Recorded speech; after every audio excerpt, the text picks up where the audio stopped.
उससे मेरा कोई खास परिचय नहीं था। शादी से पहले जिस ऑफिस में काम करती थी वहीं था वो। आज फ्रेंच क्लास अटेंड करते वक्त उससे मुलाकात हुई।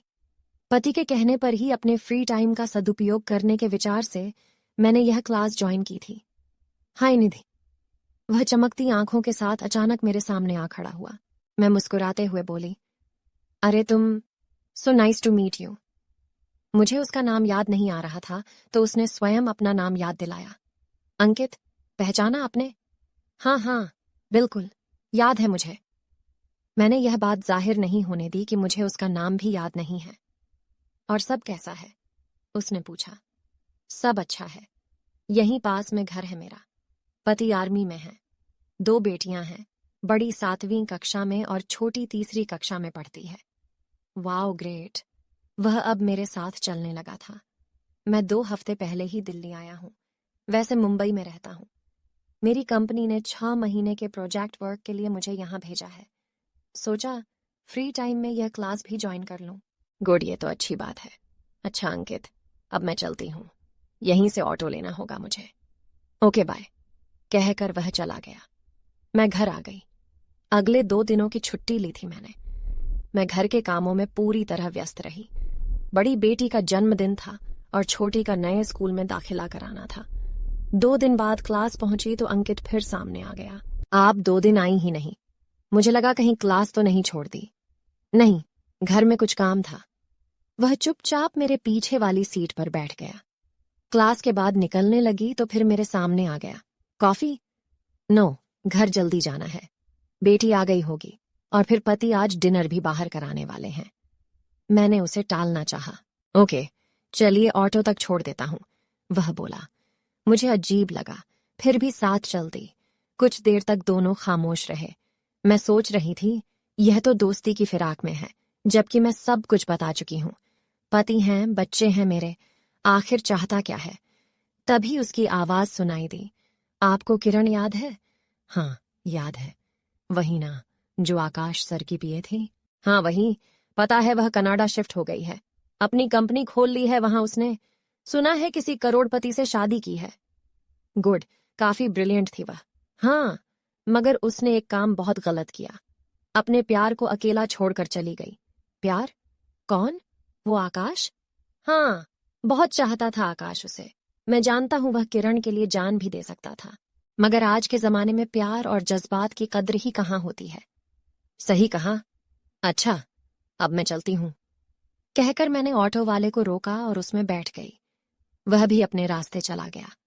मैं सोचने लगी, आजकल बड़ी बातें करने लगा है, जबकि पहले कितना खामोश रहता था। मैं और मेरी दोस्त रिचा अक्सर मजाक उड़ाते थे इसका, पर आज तो बड़े जज्बातों की बातें कर रहा है। मैं मन ही मन मुस्कुरा उठी। फिर पूरे रास्ते उस पुराने ऑफिस की बातें ही सोचती रही। मुझे समीर याद आया।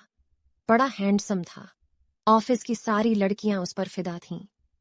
मैं भी उसे पसंद करती थी, मगर मेरा झुकाव तो अजीत की तरफ ही था।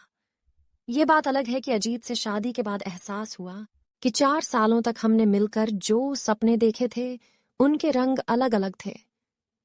हम एक दूसरे के साथ तो थे, पर एक दूसरे के लिए बने हैं, ऐसा कम ही महसूस होता था।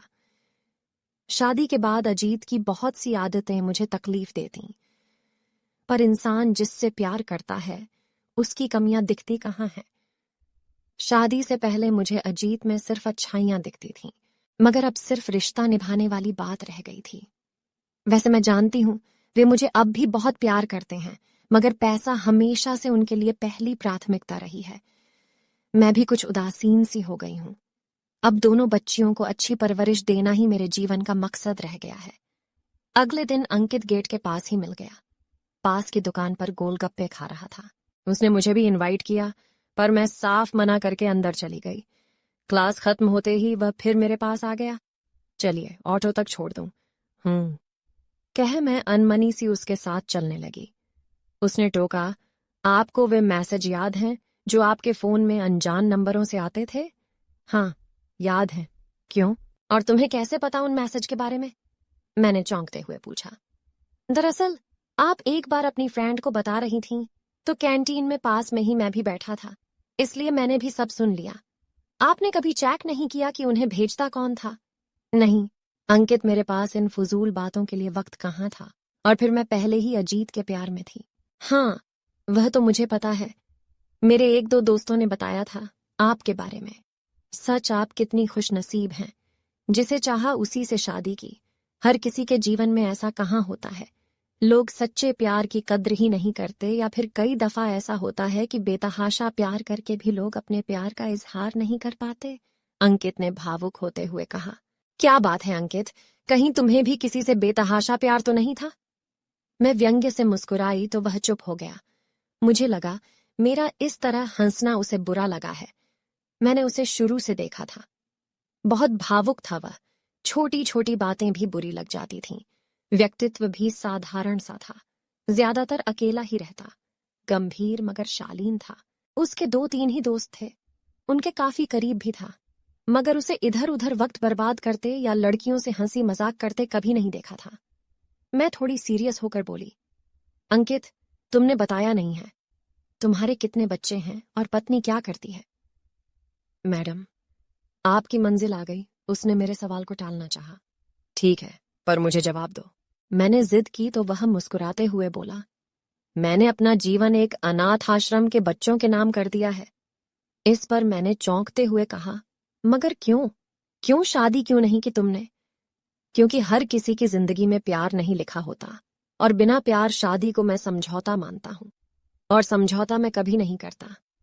यह कहकर वह चला गया। मैं पूरे रास्ते उसी के बारे में सोचती रही। मैं पुराने ऑफिस में अपनी ही दुनिया में मग्न रहती थी, उसे कभी अहमियत नहीं दी। मैं अब उसके बारे में और जानने को उत्सुक हो रही थी। मुझे उसकी बातें याद आ रही थीं। मैं सोचने लगी, उसने मैसेज वाली बात क्यों कही? मैं तो भूल भी गई थी। वैसे वे मैसेज बड़े प्यारे होते थे। 3-4 महीने तक रोज 1 या 2 मैसेज अनजान नंबर से मुझे आते रहे। 1-2 बार मैंने फोन भी किया, मगर कोई जवाब नहीं मिला। आज घर पहुंचकर मैं पुराना फोन ढूंढने लगी। स्मार्टफोन के आते ही मैंने पुराने फोन को रिटायर कर दिया था। 10 सालों से वह फोन मेरी अलमारी के कोने में पड़ा था। मैंने उसे निकालकर उसमें नई बैटरी डाली और बैटरी चार्ज कर उसे चालू किया। फिर उन्हीं मैसेज को पढ़ने लगी। उत्सुकता उस वक्त भी रहती थी और अब भी होने लगी कि ये मैसेज मुझे भेजे किसने थे। जरूर अंकित इस बारे में कुछ जानता होगा, तभी बात कर रहा था। फिर मैंने तय किया कि कल कुरेद कुरेद कर उससे यह बात जरूर उगलवाऊंगी। पर अगले 2-3 दिनों तक अंकित नहीं आया। मैं परेशान थी। रोज बेसब्री से उसका इंतजार करती। चौथे दिन वह दिखा। मुझसे रहा नहीं गया तो मैं उसके पास चली गई और फिर पूछा, अंकित, इतने दिन कहाँ थे? वह चौंका, मुझे करीब देखकर थोड़ा सकपकाया, फिर बोला, तबीयत ठीक नहीं थी। तबीयत तो मेरी भी कुछ महीनों से ठीक नहीं रहती। क्यों, क्या हुआ? उसने चिंतित स्वर में पूछा। बस किडनी में कुछ प्रॉब्लम है। अच्छा, तभी आपके चेहरे पर थकान और कमजोरी सी नजर आती है। मैं सोच भी रहा था कि पहले जैसी रौनक चेहरे पर नहीं दिखती। हाँ, दवा जो खा रही हूं, मैंने कहा। फिर सहज ही मुझे मैसेज वाली बात याद आई। मैंने पूछा, अच्छा अंकित, ये बताओ कि वे मैसेज कौन भेजता था मुझे? क्या तुम जानते हो उसे? वह मेरी तरफ एकटक देखते हुए बोला, हाँ, असल में मेरा एक दोस्त था। बहुत प्यार करता था आपसे, पर कभी कह नहीं पाया। और फिर जानता भी था कि आपकी जिंदगी में कोई और है, इसलिए कभी मिलने भी नहीं आया। हूं की आवाज के साथ मैंने लंबी सांस ली और बोली, अच्छा तो अब कहाँ है तुम्हारा वह दोस्त? वह मुस्कुराया और बोला, निधि, अब वह इस दुनिया की भीड़ में कहीं खो चुका है। और फिर आप भी तो अपनी जिंदगी में खुश हैं। आपको परेशान करने वह कभी नहीं आएगा। हाँ, ये तो बात है अंकित, पर मुझे यह जानने का हक तो है कि वह कौन है और उसका नाम क्या है। वक्त आएगा तो मैं उसे आपसे मिलवाने जरूर लाऊंगा, मगर फिलहाल आप अपनी जिंदगी में खुश रहिए। मैं अंकित को देखती रह गई कि यह इस तरह की बातें भी कर सकता है। मैं मुस्कुरा उठी। क्लास खत्म होते ही अंकित मेरे पास आया और ऑटो तक मुझे छोड़कर चला गया। उस शाम मेरी तबीयत ज्यादा बिगड़ गई। 2-3 दिन मैंने पूरा आराम किया। चौथे दिन क्लास के लिए निकली तो बड़ी बेटी भी साथ हो ली। उसकी छुट्टी थी। उसी रास्ते उसे दोस्त के यहाँ जाना था। इंस्टीट्यूट के बाहर ही अंकित दिख गया। मैंने अपनी बेटी का उससे परिचय कराते हुए बेटी से कहा, बेटा, ये हैं आपके अंकित अंकल। तभी अंकित ने बैग से चॉकलेट निकाला और फिर बेटी को देते हुए बोला, बेटा देखो, अंकल आपके लिए क्या लाए हैं। थैंक यू अंकल, उसने खुशी से चॉकलेट लेते हुए कहा। अंकल, आपको कैसे पता चला कि मैं आने वाली हूं? अरे बेटा, यह सब तो महसूस करने की बात है। मुझे लग रहा था कि आज तुम मम्मी के साथ आओगी। वह मुस्कुरा उठी। फिर हम दोनों को बाय बाय कहकर अपने दोस्त के घर चली गई। हम अपनी क्लास में चले गए। अंकित अब मुझे काफी भला लगने लगा था। किसी को करीब से जानने के बाद ही उसकी असलियत समझ में आती है। अंकित भी अब मुझे एक दोस्त की तरह ट्रीट करने लगा, मगर हमारी बातचीत और मुलाकातें सीमित ही रहीं। इधर कुछ दिनों से मेरी तबीयत ज्यादा खराब रहने लगी थी। फिर एक दिन अचानक तबीयत बिगड़ने की वजह से मुझे हॉस्पिटल में भर्ती होना पड़ा। सभी जांचें हुईं तो पता चला कि मेरी एक किडनी बिल्कुल खराब हो चुकी है और दूसरी तो पहले ही बहुत वीक हो चुकी थी, इसलिए अब नई किडनी की जरूरत थी।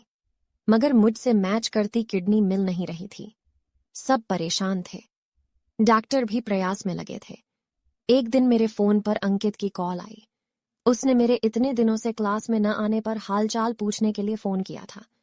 फिर पूरी बात जान उसने हॉस्पिटल का पता लिया।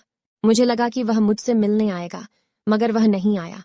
सारे रिश्तेदार, मित्र मुझसे मिलने आए थे। एक उम्मीद थी कि वह भी आएगा, मगर फिर सोचा कि हमारे बीच कोई ऐसी दोस्ती तो थी नहीं। बस एक दूसरे को पहले से थोड़ा जानते थे, इसलिए थोड़ी बहुत बातचीत हो जाती थी। ऐसे में यह अपेक्षा करना कि वह आएगा मेरी ही गलती थी। समय के साथ मेरी तबीयत और बिगड़ती गई। किडनी का इंतजाम नहीं हो पा रहा था। फिर एक दिन पता चला कि किडनी डोनर मिल गया है। मुझे नई किडनी लगा दी गई। सर्जरी के बाद कुछ दिन मैं हॉस्पिटल में ही रही। थोड़ी ठीक हुई तो घर भेज दिया गया। फ्रेंच क्लासेस पूरी तरह छूट गई थीं। सोचा एक दफा अंकित से फोन करके पूछूं कि क्लास और कितने दिन चलेगी। फिर यह सोचकर कि वह तो मुझे देखने तक नहीं आया, मैं भला उसे फोन क्यों करूं, और मैंने अपना विचार बदल दिया। समय बीतता गया। अब मैं पहले से काफी ठीक थी। फिर भी पूरे आराम की हिदायत दी गई थी। एक दिन शाम को अजीत मेरे पास बैठे हुए थे कि तभी फ्रेंच क्लासेस का जिक्र हुआ।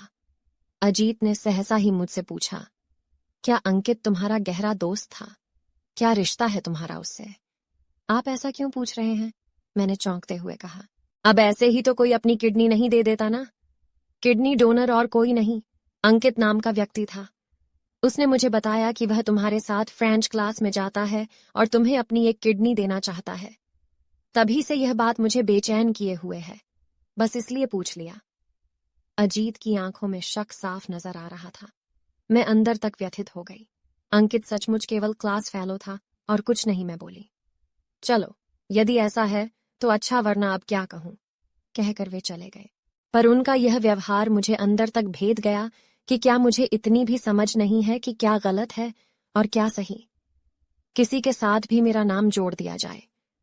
मैं बहुत देर तक परेशान सी बैठी रही। कुछ अजीब भी लग रहा था। आखिर उसने मुझे किडनी डोनेट की क्यों दूसरी तरफ मुझसे मिलने भी नहीं आया? बात करनी होगी, सोचते हुए मैंने अंकित का फोन मिलाया, मगर उसने फोन काट दिया। मैं और ज्यादा चिढ़ गई। फोन पटक कर सिर पकड़कर बैठ गई। तभी अंकित का मैसेज आया, मुझे माफ कर देना निधि, मैं आपसे बिना मिले चला आया। कहा था ना मैंने कि दीवानों को अपने प्यार की खातिर कितनी भी तकलीफ सहनी मंजूर होती है, मगर वे अपनी मोहब्बत की आंखों में तकलीफ नहीं सह सकते, इसलिए मिलने नहीं आया। मैं हैरान सी उसका यह मैसेज पढ़कर समझने का प्रयास करने लगी कि वह कहना क्या चाहता है। तभी उसका दूसरा मैसेज आ गया, आपसे वादा किया था ना मैंने कि उस मैसेज भेजने वाले का नाम बताऊंगा। दरअसल मैं ही आपको मैसेज भेजा करता था। मैं आपसे बहुत प्यार करता हूं।